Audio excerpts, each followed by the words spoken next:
Shit, I ain't looking Cowboys, Panthers pregame, baby. Welcome in, everybody, to the DLLS pregame show where we have Trevon Diggs news. We'll get the latest from Clarence Hill out at the stadium, and I might challenge Stephen Jones to a wrestling match. All of that starts meow.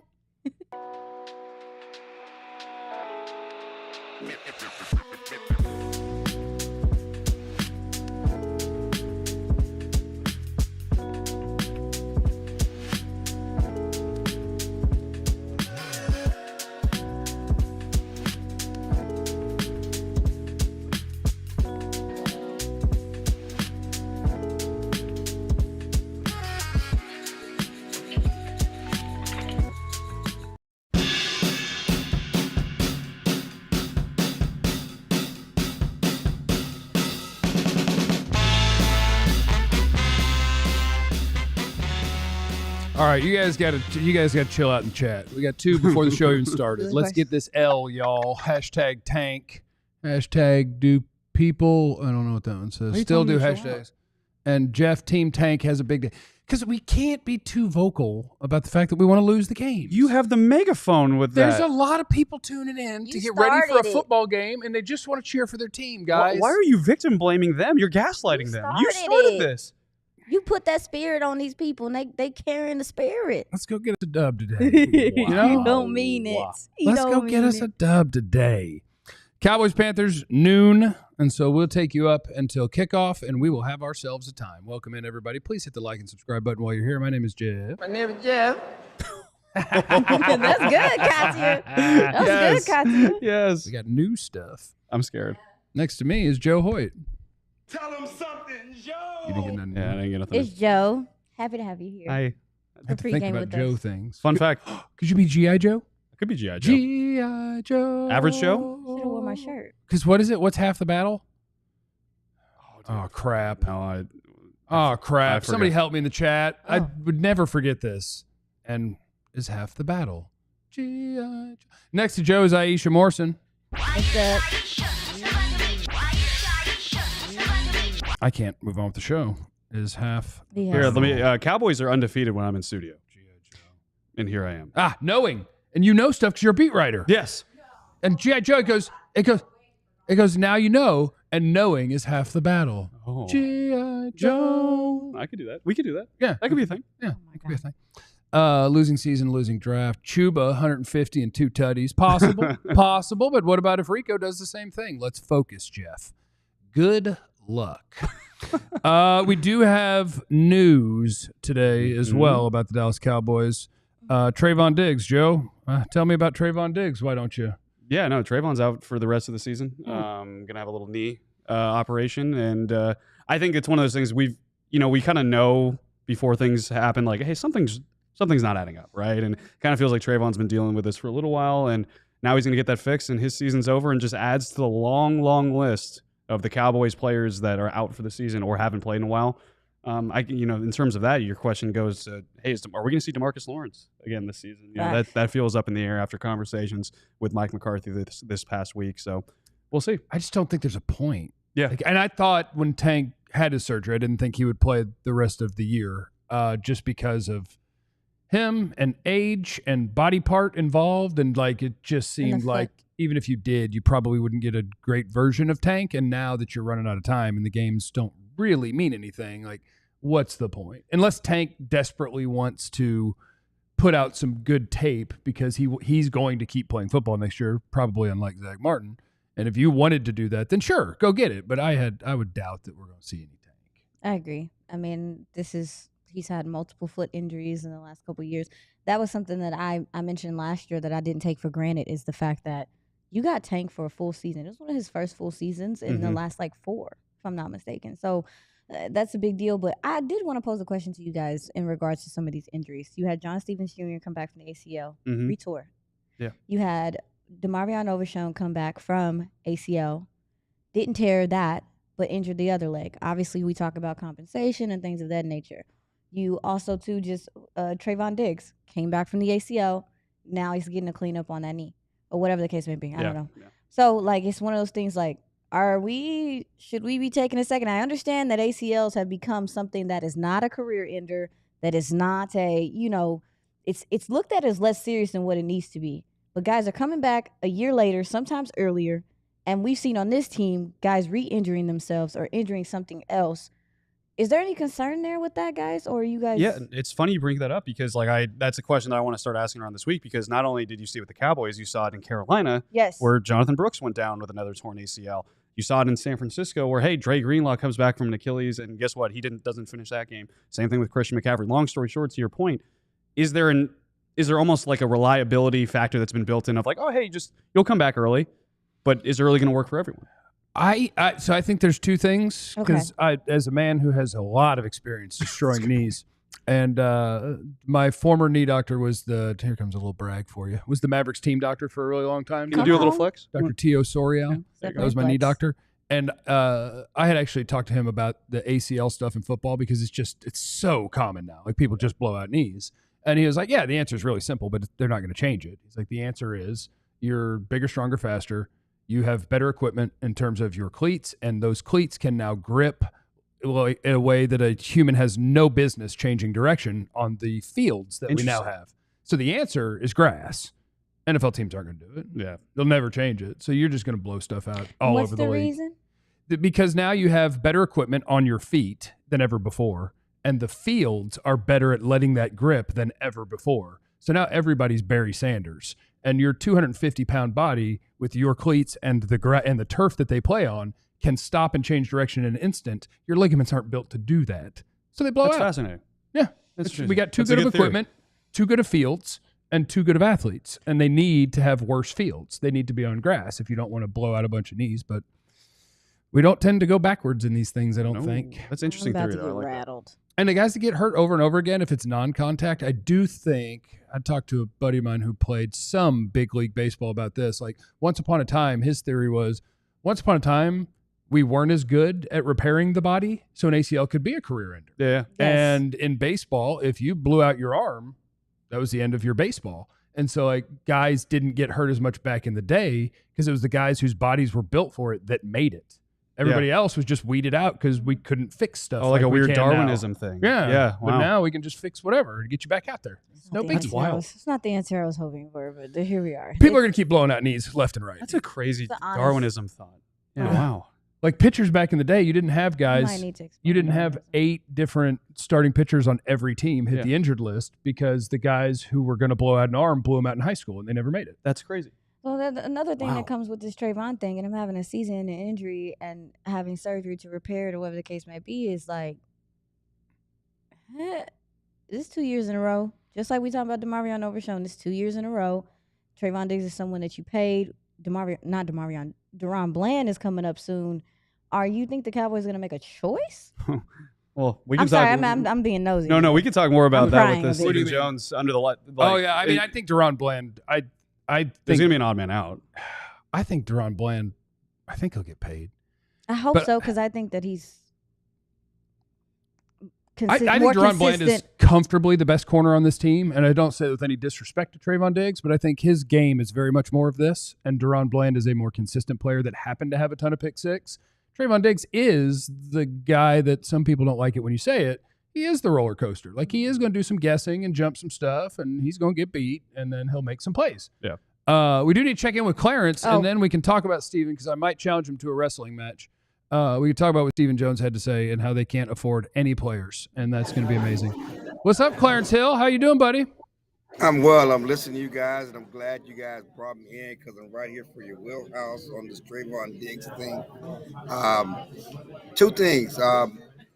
This is a serious knee injury, okay? And he could possibly miss most of next season. What? You're talking about in December. You're talking about when you have the knee injury. Oh, I didn't see the word cartilage. You guys want to hear the bad news about when the word cartilage is involved? A lot of times when the word cartilage is involved, what they mean is that you don't have enough cartilage or you've damaged it, which means they're going to drill a hole in the bottom part of your leg to make it bleed to try to regenerate cartilage, and that is called microfracture.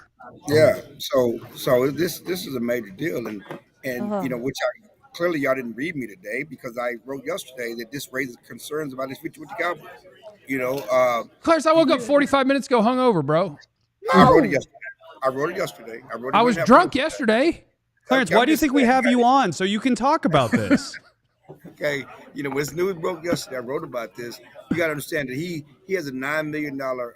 They have the 5th day of the year to pick up his $9 million base salary. Okay, so I think there's a question of whether you keep him even next year.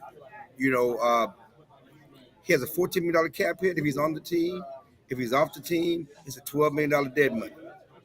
And you're talking about a guy that may not even be here next year. Might not be contributed all next year. So his future is in question right now. Oh, you're going to make me do some Googling about injury guarantees. You guys are talking about Deron Bland and the choice is making itself. Because you're talking about he is not. He signed that 5-year, $97 million deal before training camp last year. He only played 3 games last year. He's only played 11 games this year. Now there's a question about his future for 2025. Read the tea leaves, and I'm going to tell you right now, the Cowboys are not happy with his rehab. The Cowboys are not happy with how he attacked his rehab and his work ethic in regards to his rehab. Clarence, Stephen Jones's comments kind of circulated today about talking about Micah and building the roster. What do you think about the fact that they're already kind of casting like, hey, I don't know, maybe Micah could be factored into a potential. I don't know if he's factored in the long term in terms of how we're going to build this roster. What do you think about that coming out now? It's all contract talk and it's all posturing. I don't care what anybody says, and I've argued with people last night, about Micah's leadership and how much money he makes. And whether, I know he came out last week in an article with ESPN and said he doesn't necessarily have to be the highest paid non-defensive player. But I want more Micah Parsons, not less on this team. You don't build titles with getting rid of good players. Not just good players, but, generational type talents. Their issue is not having enough people who are impact players like Micah Parsons. And you just going forward trying to think of moving away from Micah Parsons, not paying for Micah Parsons is just a non-starter for me. If you're really trying to serious about winning teams, and people keep talking about the 90s and all the leadership they had Hall of Famers. They had other players to help, Troy and Emmett and Michael and Haley and Dion and Woodson and, give me more great players. Don't sit up here and try to give me less great players. Clarence, this week we've talked about, the locker room. You guys, you and Joe have given us insight on what the locker rooms felt like. What's the energy like, from what you've seen with the guys so far today? Just talking to guys, they seem okay. I talked to a coach yesterday, and he seemed the guys, and even Mike talked on Friday and Thursday about the guys being energetic in practice and feeling good about themselves. We won't know until they hit the field. Monday was a devastating loss, and in terms of their playoff hopes, in terms of their spirits, because they really started to believe themselves with the 2-game winning streak, and they started to, feel that they could continue to build this momentum. We'll see when they take the field, because this stadium is dead. It's going to be empty. There are a lot of Cowboy fans here, but this place is going to be empty. Clarence, we appreciate you, and we'll talk to you in the post game. Bye, Clarence. No problem, guys.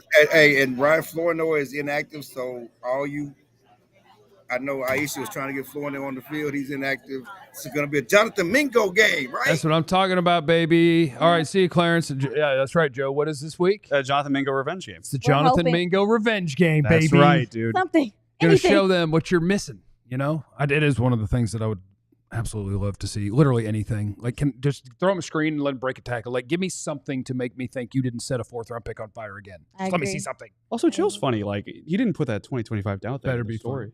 No. You know what? This is going to be a bombshell. This is going to be the most reckless broadcasting of all time about knee injuries just because I have a bum knee. No. I'm just going to put 2 things together. Let's hear it. The word cartilage is involved in his story. Yeah. Oh. And if you are and he told us the Cowboys aren't happy with the way that Trevon Diggs attacked his rehab. Yeah. I'm glad that Clarence is willing to officially say that, because I've just been muttering it under my breath for a long time, because you hear stuff, but if you can't source it, I'm not going to report it. So I'm glad he said that.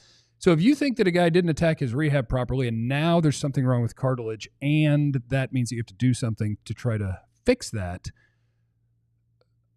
I did that in 2005. That's called not rehabbing properly, not having enough muscle to support what you're supposed to be doing because you didn't rehab properly. So now the brunt of all of that is going onto the cartilage of your knee, which grinds it out, which now you have to try to get it back by drilling a hole in your leg. That's all. So don't be surprised when we see the word microfracture. I'm putting in the call. It sounds painful. And that's a 9 to 12 month recovery, just if you're wondering. So I am an expert on things that can go wrong in your knee. And they were all my fault. Good for chill. I do want to yell at Steven, but we got the 2 Eye in the Sky matches of the game. But first, we need to take our look around the league. It's the Game Time look around the league, brought to you by our friends at Game Time. Where, by the way, with Game Time, what you want to do is you want to use our promo code. It's long copy points. I'm still scrolling. Which one is it on there? We just use our promo code and get $20 off DLLS. How about that? Use that get the Game Time app and do that. So the Cowboys play at noon, which means a lot of things haven't happened so far this week around the NFL. But we did have the Thursday night game, which was incredible. It was a kickoff. It was a field goal off. It was crazy. 12-6, 4 field goals to 2. The Rams take down the Niners after they beat the Bills by scoring 15 million points. They kicked 4 field goals to beat the 49ers. Yeah, what a day. I enjoyed it. And in today's games, we do have the 325 monster matchup, Bills at Detroit, but of more interest to me, because Iisha and I talked about the Chiefs last week, because they're the weirdest 12-1 team ever, and I would say they're the worst 12-1 team ever, and never will that be more clear than the fact that they're playing the 3-10 Browns this week. What's the spread? 3.5. 3.5. It's 4 points. Yeah. They're a 4-point favorite against a 3-10 team. Vegas is telling you this is the worst, wonkiest 12-1 team ever, and I'm going to say it over and over, and then they're going to win the Super Bowl by beating everybody by 2 points. That's what they do. All the way. I hope that inevitable. I hope that Jameis's juju overshadows the Chiefs' juju. Jameis, baby. Well, his love for God, his spirit. I hope that overshadows the Chiefs. Reigns on their when he parade. throws another pick six, like is he just gonna do another prayer? Like, are you gonna see I think at that field? point you become an atheist, right? You're like, That's what I'm saying, God, I was very specific with you about what I needed. That's what I'm saying. I wanted does you he to go the take opposite these way? pick sixes from me. He's gonna have a microfracture with his faith. Bye. James Stop it. James gonna come out the next week praying to something else. Stop it. It's gonna be wild, guys. Dear great Hindu God, please take these pick sixes from me. I mean, you got to pick. You got to see what works. Just got to go down the line. You got to see what works He's for not you. gonna change. I'd like to apologize for the little bit of blasphemy right there. Yeah, no. I know. I was scared. I ain't know. trying to get smited like on Bruce Almighty. Yeah, we don't need to be. We don't need Smite any. me, almighty smiter. We don't need smiting. Yeah, so Stephen Jones did say a lot of things about Micah Parsons, which are very much Stephen Jones things. It's the way that they talk about everybody, and so get ready. We're going to have an off-season where you will have articles written in the Dallas Morning News that talk about how Micah wants too much money, and because he wants too much money, we can't build a successful team, blah, blah, blah, blah, blah. Just to be clear, those things are all lies. But Stephen Jones said today, or yesterday? It was yesterday. The story came out today. It was from the it was from the NFL owners meetings. To me, it would be irresponsible if every year you don't look at the full body of work in the big picture and how those guys fit into that big picture and how we want to think about our team in terms of the big picture going forward. I think that's a balancing act you've got to look at, especially when your good players get hurt and are not on the field. It magnifies the issue. If you lose guys like Dak and Diggs misses games, Zach Martin misses games, and it's going to magnify something like that, you're going to say, God, he's going to God here. Yeah. God, are we smart having this much money tied into the top 5 or 10 players? Yeah, probably, because you don't sign mid-level players because you don't do free agency, bro. Obviously, we're totally all in on Dak and CD, but after that, then you still shape things, including Micah. But Micah's a great player. You don't do well in this league letting guys like Micah usually leave the house. And he did say, I can't imagine there's a scenario where he's not wearing a starter's helmet. But I hate the way they do all of this. Like, what Micah Parsons' contract should look like, whatever it looks like when you signed him to an extension this offseason. Just do it. Should have already done it. Just do it. I don't understand. We were talking about this before. I understand negotiations are something that people tell you in this sport are supposed to happen. But if a guy's good, just pay him what he freaking deserves and go about your business. Because it also sets the precedent throughout your locker room that guys are not going to have to see. Like, he's shown you what he's capable of and his value. Why all this back in McForth? Like, I get it. Back in McForth? It pisses me off. And we're going to find out more details in this negotiation process for sure as it goes on. But at the end of the day, it takes two sides to come to the table, agree. right? And one thing we've known about Micah Parsons, at least vocally in public, I want to be a Cowboy for life. I don't want to leave.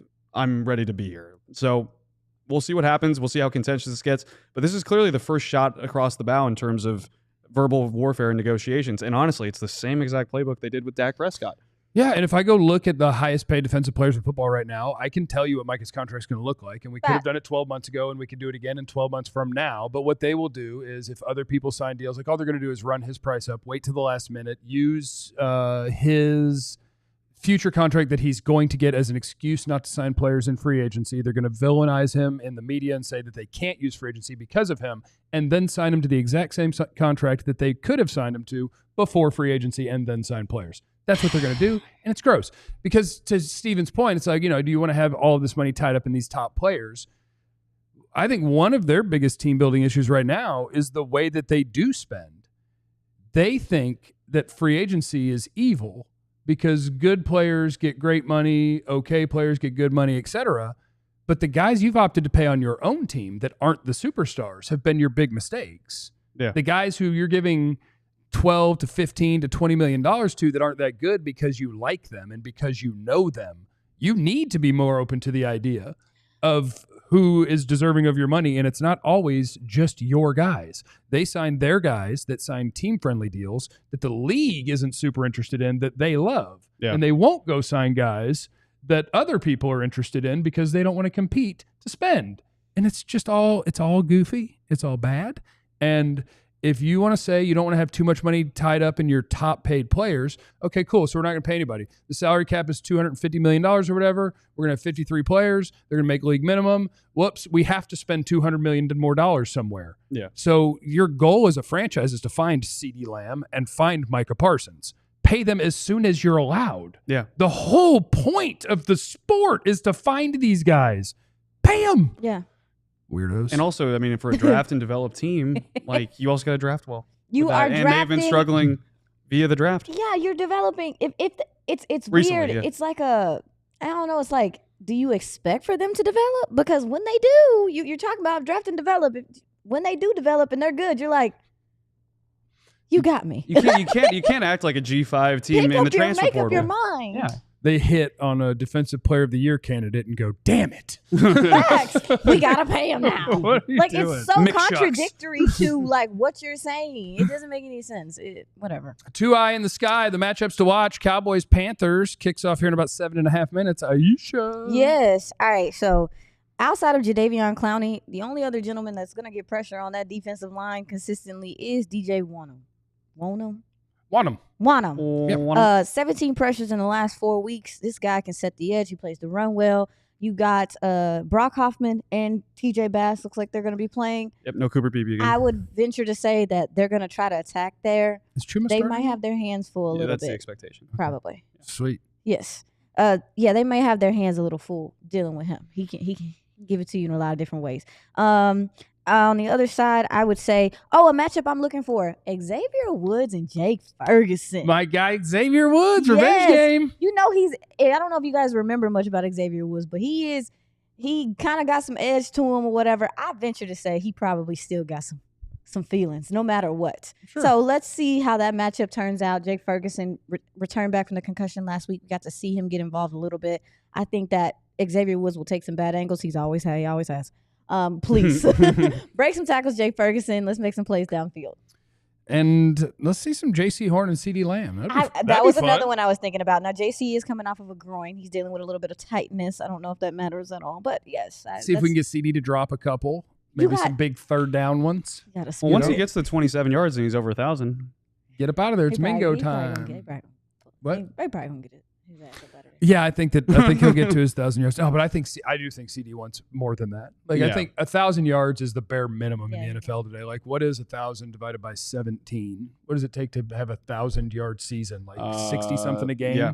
And okay. You know who know that answer is Rico Dowdle. Where's my calculator? Okay, so you a good mathematician. You funny. Yeah, he's good. Funny. I bet CD still wants 13, 14. Like you want those sort of numbers next to your name every year when you scroll up and down because he's looking for a jacket. I was going to 15 years. I was just going to say he's got Hall of Fame aspirations. You got to. Look at you. You got to. Look at y'all. I see you. We'll also have an interesting day of the 32nd ranked rushing defense and the 31st ranked rushing defense. So there is the potential for the least fun game you've ever seen, where both teams just hand it off for 4.5 yards a pop all afternoon, and then we end up with a nice little 12-6 like we did on Thursday. Like, which one of you is going to be who you are in terms of being a bad run defending team? Cowboys are at least on the up and up the last month or so, whereas I don't know that that's true of the Panthers. So, yeah, we're going to have a nice little competition of who can smash into the other team better. Yeah, Maris Leaf out too. I lied. Yes, I'm excited about that. I lied. Aisha Robinson is on their defensive line as well. I actually kind of like but he hasn't been great. He haven't been, but in the offseason, he was someone I was like, oh, Aisha Robinson. It's not there. Anyway. I always go back to, sometimes I'm like, the NFL does this too. It's why the Cowboys traded a 4th-round pick for Jonathan Mingo, because of where he was drafted almost 2 years ago. It's economics. I would do the same thing sometimes when I'm looking at the team the Cowboys are going to play, and I'll remember watching the guys for the draft, and I'm like, oh, and they've got Aisha Robinson. I'm like, oh, that's tough. And then you go watch him as an NFL player this year, and you're like, oh, that's not tough. You're remembering Alabama. Yes.